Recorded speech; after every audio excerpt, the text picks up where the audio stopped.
Essa é a história de um curador. De um curador que curava as pessoas na redondeza dos Águas Claras. O curador, se vocês não sabem, ele veio de uma guerra. De um tempo de guerra difícil. Ele veio para se livrar desse mar, né? Desse mar mundial. E o curador ele não sabia que ele tinha uma grande missão de fundar um lugar, de buscar aquele lugar, de fazer acontecer. E foi colocado sobre as suas mãos as medicinas. Ele chegou naquela cidade grande, lá da cidade grande, que hoje é cidade grande, né? Que deixou a história para contar. E fez o seu primeiro lugar para curar as pessoas daquele lugar, né? Fez a sua primeira farmácia. Uma farmácia simples, aonde curava o povo daquele Curité, que estava só começando, aonde todo mundo que precisava ia para lá, aonde todo mundo que precisava ia para lá. Mas quem diria, meus filhos, depois de passar tanto sofrimento, depois de atravessar quase o mundo para conhecer um pedacinho de terra, um mundo que é tão grande, que é tão gigante, para conhecer um pedacinho de terra, para fundar o seu nome lá, para deixar o seu nome na história, para outras pessoas contar. O curador sempre foi uma pessoa de mão preciosa, uma pessoa onde tocava as suas mãos, sempre curava mesmo de verdade, sempre fazia acontecer, né? Ele entendia das medicinas das plantas, das medicinas naturais, das medicinas do pessoal e das outras medicinas também. Mas a maior medicina do curador é seu poder de cura, aonde foi se colocado como dom, aonde ele teve o dom e missão, e teve essa coragem, porque um dia ele poderia ser morto na guerra, mas ele decidiu ir para onde o coração dele quis escapar. E a gente aprende que toda guerra, quando começa, tem algo para nos ensinar. Ela sempre finaliza e no final a gente aprende alguma coisa. E isso é lição para que a gente aprenda também na nossa vida toda, né? Mas o curador era destemido, ele trouxe todas as suas famílias de lá, do outro lado do mundo, no lugar onde não tinha paz, no lugar onde a guerra era quem reinava, onde as bombas daquela época eram o que jogavam no pessoal. Aonde o ceifador destruía as pessoas sem pensar. O curador veio da guerra, aonde um lugar que poderia curar foi ele que foi escolhido para estar. É muito diferente, né, essas histórias. Às vezes a gente sai de uma terra tão longe e distante para cumprir a missão num lugar tão pequeno, aonde aquele lugar tão pequeno por uma vida inteira vai ser contada a nossa história, e até mesmo depois da gente fazer a nossa passagem e viver em outro lugar, né? E aquilo ali é grandioso. É esse que é o poder das nossas armas.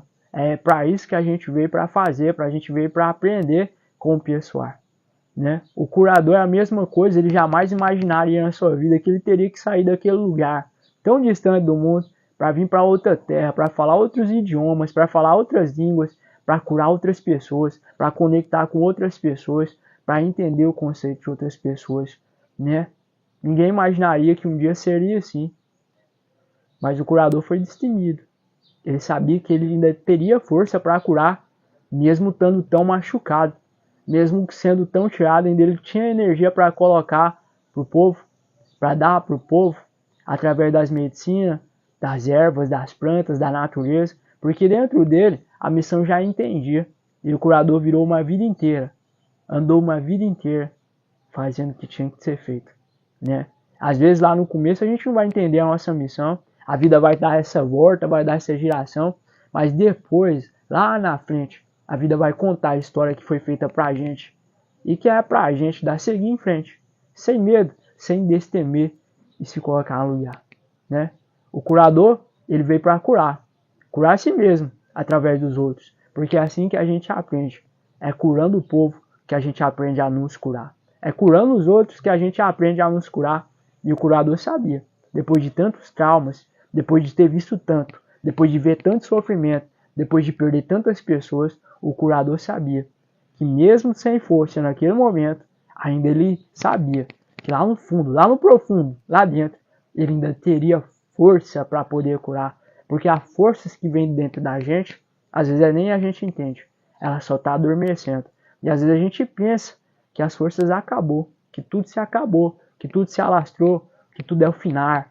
E muitas das vezes não é o final, é só o começo. As nossas forças ela é escondida até um certo tempo. O curador já sentia isso por dentro, como eu falei antes. ele sempre sentia isso por dentro, que o poder e o dom dele era curar. Mesmo ele sabendo que os caminhos poderiam ser outros. Ele mesmo poderia ter escolhido, ter escapado. Mas foi preciso de uma guerra acontecer. Porque muitas das vezes, quando Deus quer nos entregar uma missão, ele faz uma guerra, ele transforma tudo e nos leva por caminhos diferentes. E é na guerra que a gente aprende as forças que existem ainda dentro da gente, que a gente muitas das vezes desconhece, que muitas das vezes a gente não quer falar, que muitas das vezes a gente não tem poder nem para ver e muito menos para demonstrar. É através da guerra que a gente aprende quem é a gente e qual é o lugar. Às vezes a gente é imigrante de nós mesmos, mas a gente vai para a terra que a gente precisa estar. A terra que nos cura e a terra aonde fomos feitos para curar, tá? Essa é a história de um curador que curou tantas pessoas, que hoje está lá no céu, junto com ele, agradecendo pela vivência e experiência que esteve aqui. Esse curador, como eu falei antes, que veio de tão longe, lá do outro lado do mundo, para criar uma nova história, uma história gigante, a história desse lugar, a história da cidade grande de Pedra Preta, que ele teria orgulho hoje de ver esse lugar. Essa é a história de um curador com a sua beleza profunda, com a sua dor profunda, com suas cicatrizes profundas, que resolveu transformar. Essa é a história de um curador que, através das ervas, curou a dor. Através da natureza, da medicina, ainda resolveu se curar. Essa é a história de um curador que fundou esse lugar.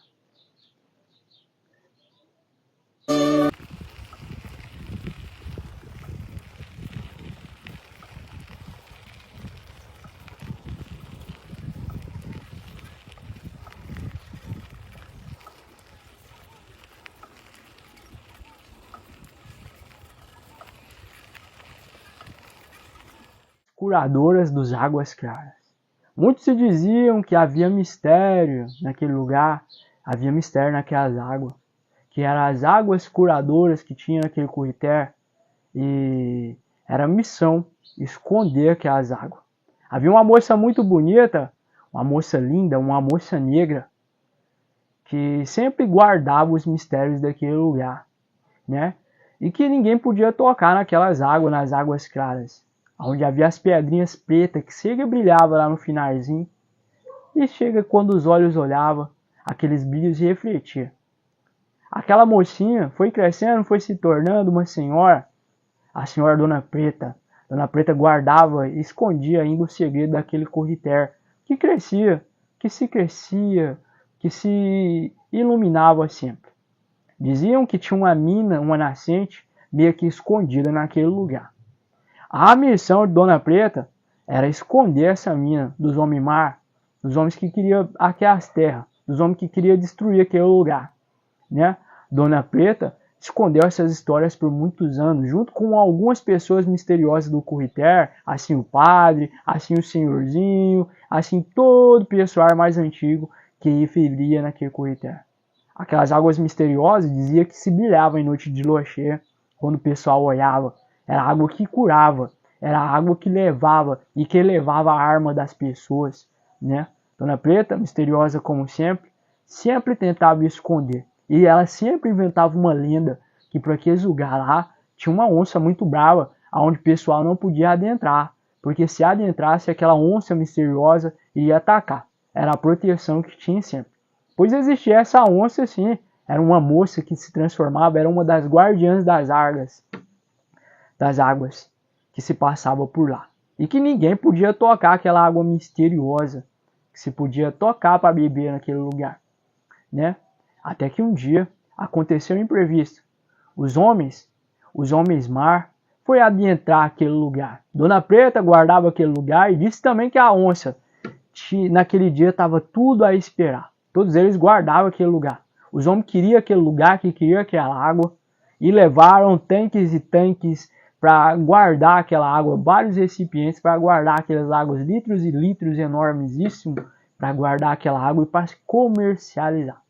Mas aquele dia aconteceu uma batalha, Dona Preta com aquele seu facão na proteção, os homens de lá já vieram, né, para destruir tudo, para levar as águas, com as suas armas, com os seus facão também, tudo que tinha que acontecer. E essa onça também apareceu. Naquela noite escura, já não tinha nem mais lua cheia para contar a história. Na verdade, a lua nem nascia. Estava tudo tão escuro que já começou a acontecer uma proteção por lá. Ninguém sabia o que mais que estava acontecendo. Era tiro para cá, era facão para lá. Era uma guerra, na verdade.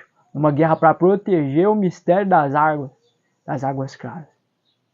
Quando no final dessa história, no outro dia, tudo se aborta. Era a onça morta por um lado, Dona Preta sem a perna por outro, sem uma das suas pernas por outro lado, e tudo revirado naquele dia. Até que os homens lá das vizinhanças encontrou Dona Preta naquela situação e a onça também morta por lá. Dizia-se que a onça morreu sim, mas que a sua alma sempre rodeava aquele lugar. E ela se transformou em 2 vezes maior do que aquilo que ela era, para proteger as águas que ela espera naquele mar. Dona Preta se dizia que os homens, quando a encontraram, já desacordada, lavaram suas pernas naquele lugar. Assim como as águas brilhavam, não que a perna dela se recuperou, ela ficou muito tempo sem uma das pernas, mas diz que aquela água a curava para ela voltar. Até que eles levaram Dona Preta para um hospital simples lá do Curité para recuperar, né, o pouco que tinha ainda daquela perna, né? Mas não conseguiram recuperar a sua perna. Dona Preta perdeu a sua perna por lá. Mas mesmo assim continuou vivendo com a muleta, andando para cima e para baixo, sempre fazendo bem para as pessoas que estavam ali ao redor, sempre curando, fazendo seus produtos das medicinas naturais, daquela água milagrosa daquele lugar, que sempre trazia milagres, coisa boa, consciência para o povo, consciência para as vizinhanças. Dona Preta continuava sendo uma boa curandeira, uma boa bezendeira, uma pessoa de mão gigante. Depois de tanto tempo depois, o Curité cresceu. Dona Preta já se foi embora nessas épocas. Até que a população, através daquelas pedrinhas pretas que curou Dona Preta, a perna de Dona Preta naquele lugar, que tem essa história ainda, né? Eles resolveram transformar aquele Curité em nome de Pedra Preta. Devido a isso, devido a essa senhora negra que perdeu seus pés na beira daquele rio, protegendo aquela água que no fundo das águas tinha umas pedrinhas pretas que realmente curavam. E que cura até hoje, porque quem bebe das águas da cidade grande de Pedra Preta não quer ir embora jamais. E volta ainda para contar a história. Então, esse é o mistério da Pedra Preta. Esse é o mistério do pé da senhora negra, que transformou aquele ambiente, que transformou aquele lugar. Essa é a história das lendas urbanas e muitas outras histórias que a gente tem para contar. E que a gente não pode se esquecer. Que essas histórias sempre vai ficar preso, vai ficar grandiosas nas memórias daqueles que têm grandes histórias para contar. Meus filhos, eita nós, vivendo e aprendendo o Vertião, sempre ouvindo essas histórias por esses Curité e muitas outras histórias por esses Curité, das águas dos Águas Claras, das águas do Vale do Jurigue, ali onde tudo nasceu, onde tudo começou, com muita dificuldade lá no começo, né? Mas é a história que a gente imagina e que aguça a nossa imaginação e que coloca o nosso imaginário para funcionar grandiosamente, aonde a gente viaja, aonde a gente faz a nossa mente viajar sempre, com essas histórias lindas que a gente sempre vem para contar. Eita nós, meus filhos, histórias lindas para contar. Eita nós, que coisa linda. É a história da Dona Preta. Tchau, meu povo!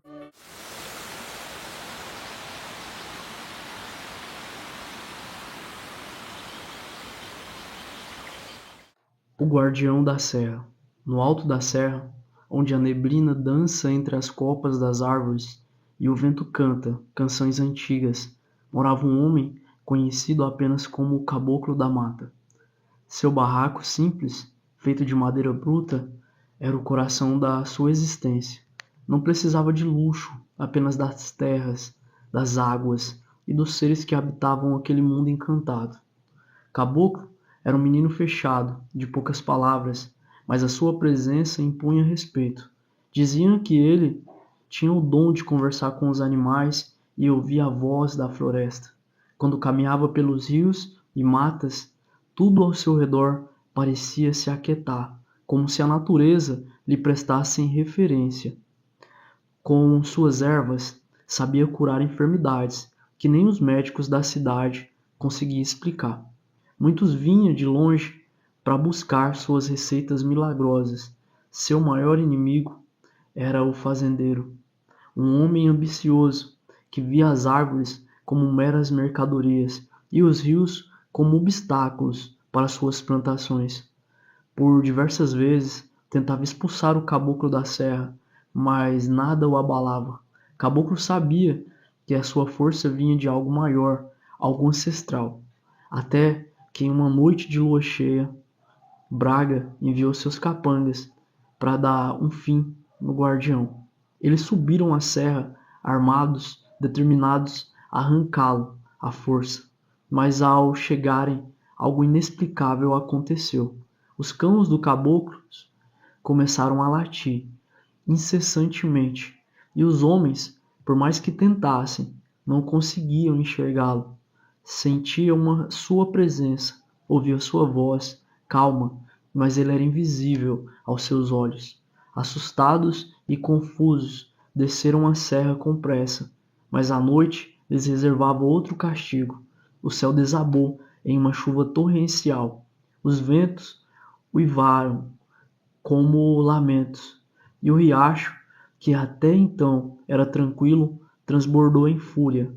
Alguns diziam que eram as lágrimas da mãe do caboclo, chorando pela ousadia daqueles homens. E como a lenda conta, ninguém mais viu os capangas depois daquela noite.